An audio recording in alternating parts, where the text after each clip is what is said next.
Hello everyone, welcome to my channel. My name is Wing and I just wing it. What? If you're new here, please consider subscribing and click the bell notification icon to notify you every time I upload a new video.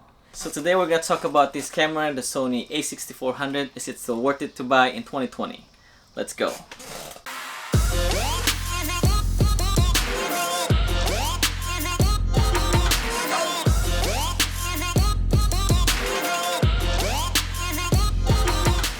So here's my a6400 and I just bought this one just a couple weeks ago, and here are some reasons why I bought this camera. A little disclaimer, all what I'm about to say is based only from my own opinion, so because we all have our own references of what camera works for us depending on what you use it for or what work you do. So moving on, right now Sony just recently released the Sony ZV-1, a point and shoot camera just like the RX100s. Which they claim to be the vlogger's camera, with a price tag of $799. But if you pre-ordered it before June, the middle of June I believe, you get it for about $749 or $750, which is $50 less from the original price tag. But enough of that. I'm not gonna talk about in depth with that camera because I don't have one, but I do want to point out that it's between the ZV-1 and the a6400 in which camera to buy this year. So I want to take you along with me on how I came to this decision and bought the a64. For those who knew me and watched my previous videos, you all know that I already have an a6600, which is recording as now. So why buy the a6400? And here's the reason why. Reason number one, price tag. The a6400 is about $899 just the body alone, and nowadays you can find a better deal with this camera. Sometimes you can get the camera for the same price as the ZV-1 that comes with a 16 to 50mm kit lens and even much lesser price for an open box. Just like this one, I got this as an open box with an excellent satisfaction from Best Buy for around or close to $700. So what I'm saying is that the a6400 and the ZV-1 is about the same price range. And keep in mind, a couple months from now there's gonna be a new camera that's gonna come out from Canon, Fujifilms, Olympus, Panasonic, and even the Sony itself. So I'm betting that this camera price is gonna drop even more, and that's just how technology evolves. Every time a new model comes out, the price tag of the old one goes down. Reason number two, the a64 is a mirrorless DSLR, which is an interchangeable lens. It is already an advantage compared to the ZV-1, which you're stuck with only one lens. But the a6400, I can use a variety of lenses with the combined options of full frame and APS-C lenses, because all Sony camera these days are made with the same lens mount, which is the E-mount. So if you have a sharp lens like this Sigma 16mm 1.4, you don't need the defocusing features of the ZV-1.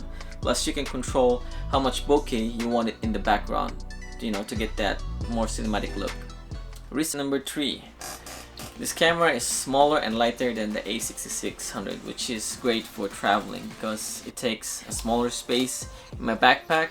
Although the ZV-1 wins this one, because looking at the ZV-1, you can literally fit it on your pocket, which is best for traveling. But as of now, I'm not really concerned nor care about the size that much. It's the performance that matters the most. That's what she said. I was just thinking that and it just came out of my mouth. I'm sorry guys, that was a bad joke. But would it be great if they cram the a6400 to the ZV-1 body? How amazing would that be? Anyways, as long as I can fit the camera in my Crane M2, I'm good. Unfortunately, the a6600 is out of the question because of its larger size and it's too heavy for the Crane M2 to handle. Speaking of Crane M2, reason number four. The Crane M2 is only a stabilizer I like to bring when I travel because of its size. Look at this thing. Look at how small this thing is, right? And because the a6400 has no stabilization at all, unlike the a6600 and the ZV-1, they are perfect combination. See this one? So you can have a stable footage when you're walking around and vlogging. Yeah? So that fixes your no IVIS on this camera. Reason number 5, I like the flip up screen of the A6400 than the side flip out of the ZV-1. I rather prefer to glance up rather than on the side if I wanted to fix my composition when I'm talking to you like this and checking myself if I'm in frame or not. But that's my opinion. And yes, it has become an issue when you want to put your mic on the hot shoe, because your mic is gonna get in the way or cover the screen, so it's gonna be a problem. But it can be easily fixed by having to relocate your mic to the side by having this small rig hot shoe mount, or you can have this small rig cage, which you can either put it upper left corner or right corner, or even out to the side. So that's just relocates your mic mount.